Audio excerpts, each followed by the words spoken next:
Hey guys, what's up? It's Stricken06 of Stricken06.com, and today we're going to be installing this Kurt hitch and the wiring harness in our 2016 Kia Sorento. So before we do anything, we're going to have to lower the spare tire, and that requires removing this little cap. I keep a convenient quarter in this little service tray here, and that helps with just gripping that little slot there and taking that cap out. Set that aside.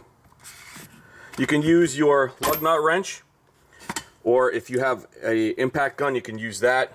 You just basically got to turn that and it'll drop the spare tire down.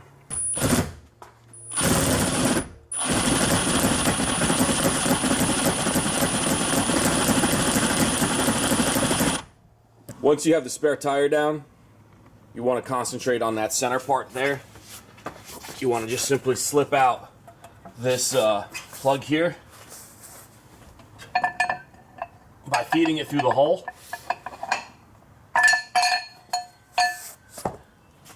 You just simply bend it while it's inside and slip it up. And the same way goes the opposite. Just put it through the hole and let it flop.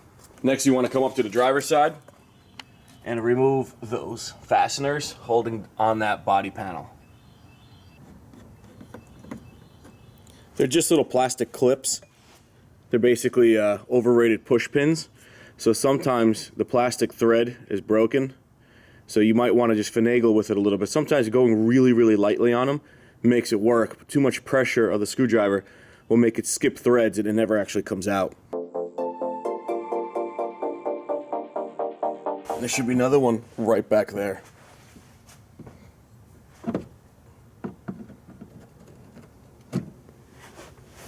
There's going to be two push pins. They look like bolts, but they're not. You can loosen them by hand, but eventually you're going to have to just yank it off.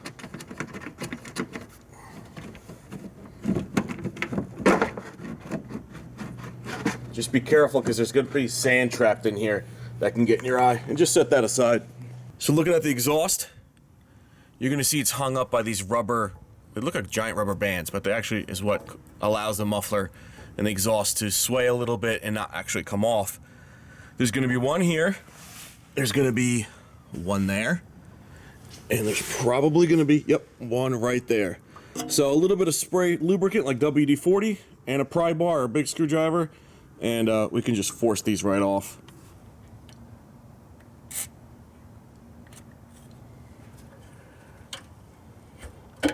Just like that.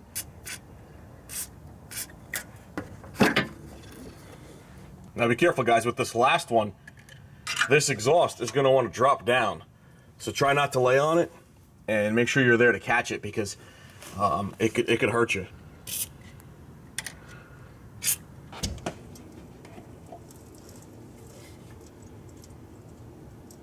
With the kit will come two very long carriage bolts.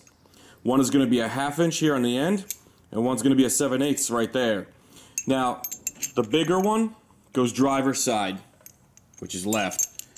The smaller one goes passenger side. And you will see that the bigger one, the 1/2 inch, fits fine on the driver's side, but it will not fit at all. I can't even get it through the hole on the passenger side. Speaking of the carriage bolts, check out the nuts that come with the carriage bolt set. These are giant, hard, lock-style nuts that you don't even have to use conical washers for, because they have this locking material here. The only time you will use the conical washers is on these smaller, there's only 3 of them, nuts and bolts. Before we get started, if you don't know what a conical washer is, that's it. It's looks like a little dish almost. It's not 100% flat, and it's got these locking teeth on one side. The locking teeth go towards the hitch or towards the vehicle. So you're going to put it on like so and screw it in with the teeth facing towards the object. And now, if you notice, all my hardware has some Loctite as well. So this is where the pain in the ass begins if you're doing it alone. They also tell you to take off this little rubber plug here. I don't know why, but we're going to take it off. It's going to be a balancing act if you're doing it alone. If you got a buddy to help you out, that's great, but I don't have anyone right now, so I'm pretty much stuck on my own. As I said, we got access holes here and access holes there, so we're going to have to just figure out what we can do here. Oh man, the car is so high up. I got nothing here to help me out. Ugh.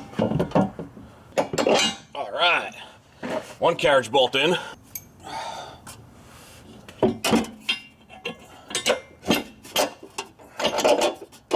All right. Whew.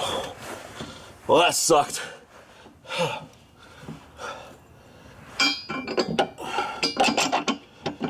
Now you gotta understand, when you're installing these carriage bolts, they have that square on the back here. This square has to lock in with the hitch. So when you're looking at it this way, let me show you. If you notice, this portion of the hitch has a square. So you want to feed this portion of it that way. On the opposite side, it's a little different. It's coming from the inside out versus on the driver's side, it's from the outside in. So we're going to start off, since we got it balancing on just the carriage bolts, I'm going to go ahead and feed in the conical washer and the small bolt. Start it off by hand to make sure it's not cross-threaded. And then I'm going to go on the opposite side, do the same thing.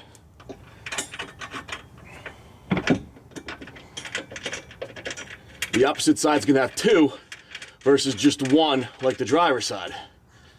And again, we always start things by hand so nothing gets cross-threaded. And now we can come in with our impact, and we're not going to snug them up completely because we got to torque it down to specs, but we're just going to snug it.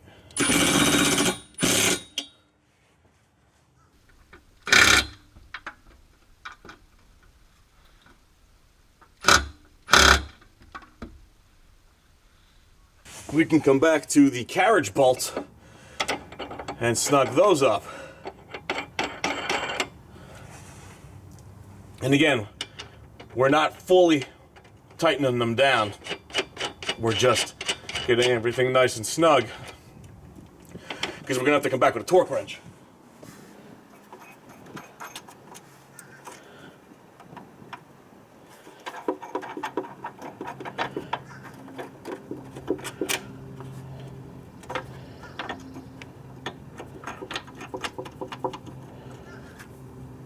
Put on the wobble extension.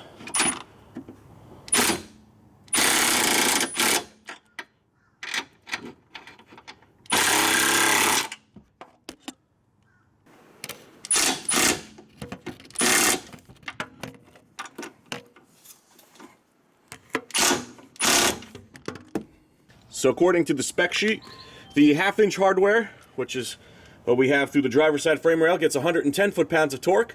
The frame rail on the passenger side, the 7/16 hardware, gets 60 foot-pounds of torque, and then the M10 only gets 48. So let's go ahead and start on the 1/2-inch. We got our torque wrench dialed in to 110.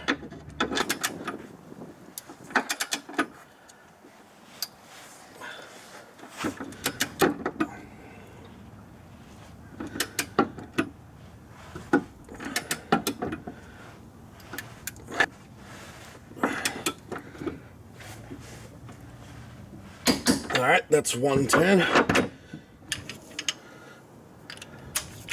This bulge right here is causing me a problem with the clearance of my torque wrench, so I added a little extension to give myself some more room.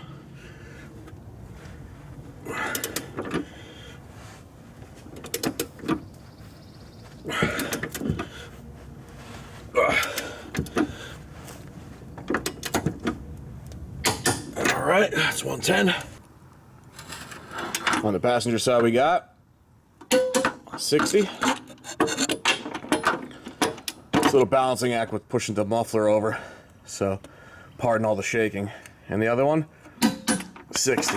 I'm literally using my Harbor Freight stool as a pillow and head support, and I'm just barely clear of this muffler while trying to get into those silly carriage bolts while pushing the muffler aside here to get my torque wrench through.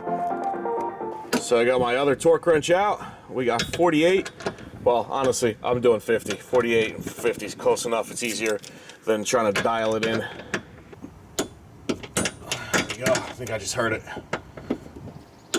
Yep, 50. Let's do the other side.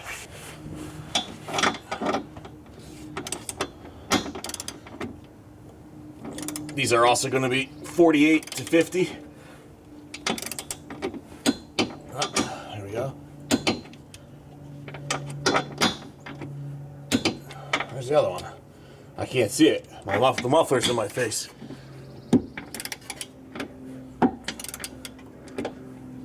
Ah, there's 50.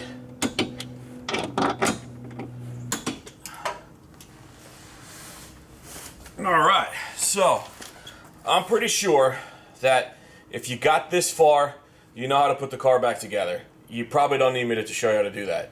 Now, if you're not looking to tow anything and you just needed this thing for a bike rack or a little auxiliary, rack if you're going hunting, you're done. So you can go ahead and put the car back together. But if you will be towing, we're gonna have to do the wiring harness, and that's coming up next.